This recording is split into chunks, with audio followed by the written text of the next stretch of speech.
न्यायों की पुस्तक अध्याय 6। न्यायों की पुस्तक अध्याय 6। गिदोन का चरित्र। तब इस्राएलियों ने यहोवा की दृष्टि में बुरा किया, इसलिए यहोवा ने उन्हें मिद्यानियों के वश में 7 वर्ष कर रखा, और मिद्यानी इस्राएलियों पर प्रबल हो गए। मिद्यानियों के डर के मारे इस्राएलियों ने पहाड़ों के गहरे खड्डों और गुफाओं और किलों को अपने निवास बना लिए, और जब जब इस्राएली बीज बोते तब तब मिद्यानी और अमालेकी और पूर्वी लोग उनके विरुद्ध चढ़ाई करके अज्जा तक छावनी डालकर भूमि की उपज नाश कर डालते थे, और इस्राएलियों के लिए न तो कुछ भोजन वस्तु और न भेड़ बकरी और न गाय बैल और गधा छोड़ते थे, क्योंकि वे अपने पशुओं और डेरों को लिए हुए चढ़ाई करते और टिड्डियों के दल के समान बहुत आते थे, और उनके ऊंट की भी अनगिनत होते थे, और वे देश को उजाड़ने के लिए उसमें आया करते थे। और मिद्यानियों के कारण इस्राएली बड़ी दुर्दशा में पड़ गए। तब इस्राएलियों ने यहोवा की दोहाई दी। जब इस्राएलियों ने मिद्यानियों के कारण यहोवा की दोहाई दी, तब यहोवा ने इस्राएलियों के पास एक नबी को भेजा, जिसने उनसे कहा, इस्राएल का परमेश्वर यहोवा यूं कहता है कि मैं तुमको मिस्र में से ले आया और दासत्व के घर से निकाल ले आया, और मैंने तुमको मिस्रियों के हाथ से, वरन जितने तुम पर अंधेर करते थे उन सबों के हाथ से छुड़ाया, और उनको तुम्हारे सामने से बरब्बस निकालकर उनका देश तुम्हें दे दिया। और मैंने तुमसे कहा कि मैं तुम्हारा परमेश्वर यहोवा हूँ। एमोरी लोग जिनके देश में तुम रहते हो, उनके देवताओं का भय न मानना, परंतु तुमने मेरा कहना नहीं माना।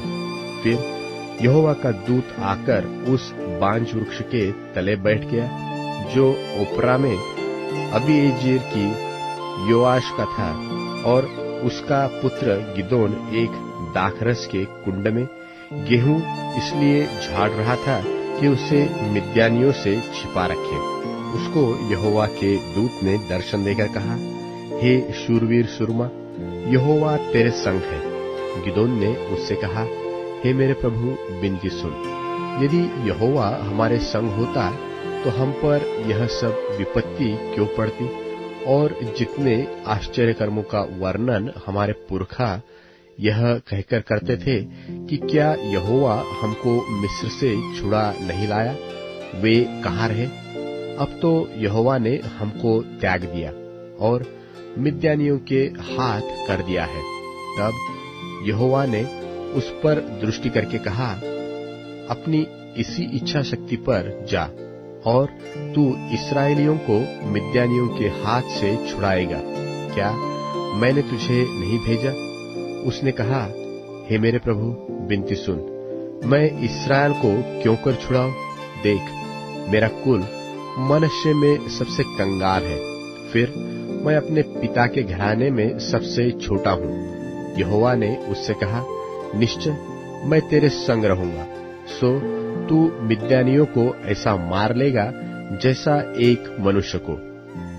गिदोन ने उससे कहा, यदि तेरा अनुग्रह मुझ पर हो तो मुझे इसका कोई चिन्ह दिखा कि तू ही मुझसे बातें कर रहा है। जब तक मैं तेरे पास फिर आकर अपनी भेंट निकालकर तेरे सामने न रखूं, तब तक तू यहाँ से न जा। उसने कहा, मैं तेरे लौटने तक ठहरा रहूंगा। तब गिदोन ने जाकर बकरी का एक बच्चा और एक एपा मैदे की अखमीरी रोटियां तैयार की। तब मांस को टोकरी में और जूस को तसले में रखकर बांज वृक्ष के तले उसके पास ले जाकर दिया। परमेश्वर के दूत ने उससे कहा, मांस और अखमीरी रोटियों को लेकर इस चट्टान पर रख दे और जूस को उंडेल दे। उसने ऐसा ही किया। तब यहोवा के दूत ने अपने हाथ की लाठी को बढ़ाकर मांस और अखमीरी रोटियों को छुआ, और चट्टान से आग निकली, जिससे मांस और अखमीरी रोटियां भस्म हो गई। तब यहोवा का दूत उसकी दृष्टि से अंतर्ध्यान हो गया।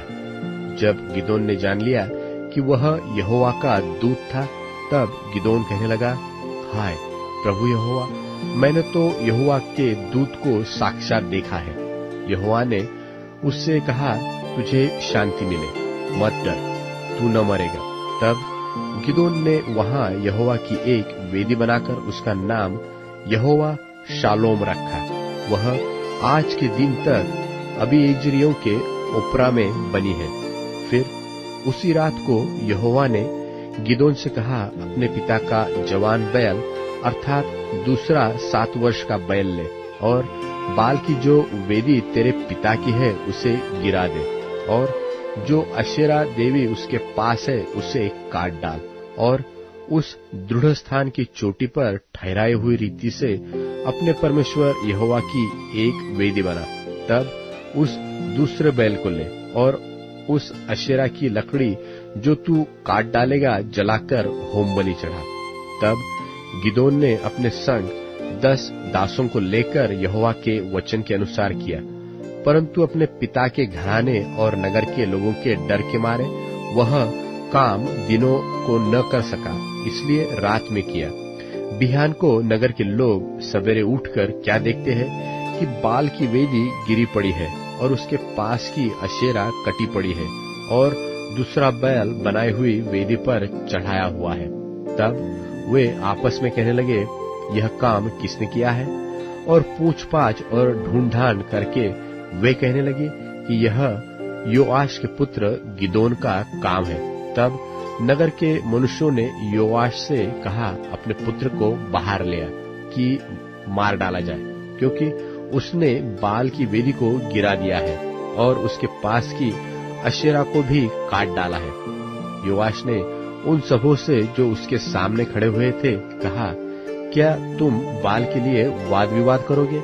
क्या तुम उसे बचाओगे? जो कोई उसके लिए वाद विवाद करे वह मार डाला जाएगा। बिहान तक ठहरे रहो, तब तक यही वह परमेश्वर हो तो जिसने उसकी वेदी गिराई है उससे वह आप ही अपना विवाद करे। इसलिए उन दिनों गिदोन का नाम यह कहकर यरूब्बाल रखा गया कि इसने जो बाल की वेदी गिराई है तो इस पर बाल आप विवाद कर ले। इसके बाद मिद्यानी और अमालेकी और पूर्वी इकट्ठे हुए और पार आकर इस्राएल की तराई में डेरे डाले। तब यहोवा का आत्मा गिदोन में समाया और उसने नरसिंगा फूका। तब अबीएजेरी उसकी सुनने के लिए इकट्ठे हुए। फिर उसने कुल मनुष्य के पास अपने दूत भेजे और वे भी उसके समीप इकट्ठे हुए, और उसने आशेर, जुबुलून, नप्ताली के पास भी दूत भेजे। तब वे भी उसको मिलने को चले आए। तब गिदोन ने परमेश्वर से कहा, यदि तू अपने वचन के अनुसार इस्राएल को मेरे पास छुड़ाएगा तो सुन, मैं एक भेड़ी की ऊन खलिहान में रखूंगा, और यदि ओस केवल उस ऊन पर पड़े और उसे छोड़ सारी भूमि सूखी रह जाए तो मैं जान लूंगा कि तू अपने वचन के अनुसार इस्राएल को मेरे द्वारा छुड़ाएगा। और ऐसा ही हुआ। इसलिए जब उसने बिहान को सवेरे उठकर उस ऊन को दबाकर उसमें से ओस निचोड़ी, तब एक कटोरा भर गया। फिर गिदोन ने परमेश्वर से कहा, यदि मैं एक बार फिर कहूं तो तेरा क्रोध मुझ पर न भड़के, मैं इस ऊन से एक बार और भी तेरी परीक्षा करूं, अर्थात केवल उस ऊन ही सूखी रहे और सारी भूमि पर ओस पड़े। उस रात को परमेश्वर ने ऐसा ही किया, अर्थात केवल ऊन ही सूखी रही और सारी भूमि पर ओस पड़ी।